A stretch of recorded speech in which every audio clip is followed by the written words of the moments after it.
Le Mali, le Niger et le Burkina Faso ont tourné le dos à la France au profit de Moscou notamment, depuis le discours de Ouaga qui était plein d'espoir. Vous, est-ce que vous avez des regrets par rapport à ça?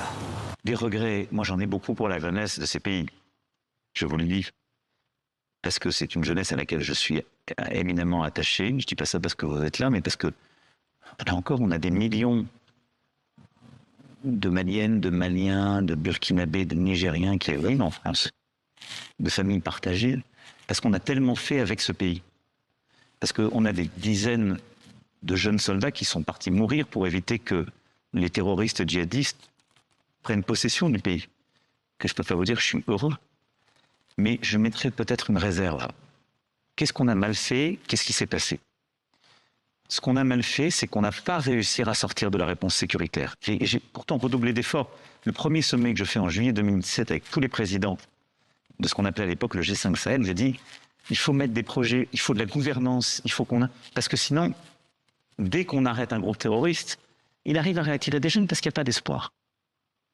Et on a un peu payé le prix de la mauvaise gouvernance politique, c'est-à-dire qu'il y a un système politique dont les jeunes ont voulu se débarrasser, je ne veux pas généraliser, dont certains ont voulu se débarrasser, et on a été emporté avec. Mais on n'était pas là par connivence, on était là parce que ces responsables politiques élus par leur peuple nous avaient demandé de les protéger. Et la CEDEAO nous avait demandé de la protéger face au terrorisme djihadiste.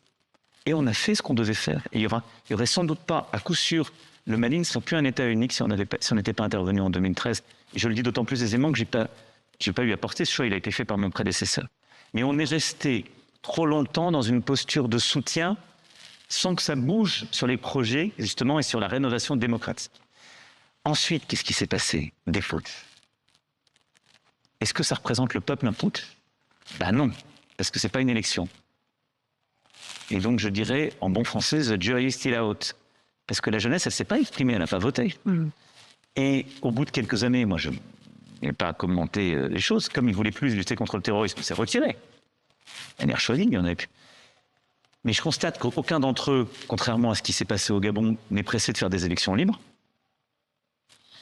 Et qu'est-ce qu'ils ont fait au bout de quelques années? Ils ont été appelés l'assureur en dernier ressort de leur sécurité, pas de la sécurité de leur peuple, les Russes.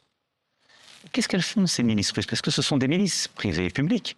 Elles mettent la main sur les ressources et elles protègent les putschistes. Mais elles ne se battent pas contre le terrorisme, elles ne protègent pas les gens.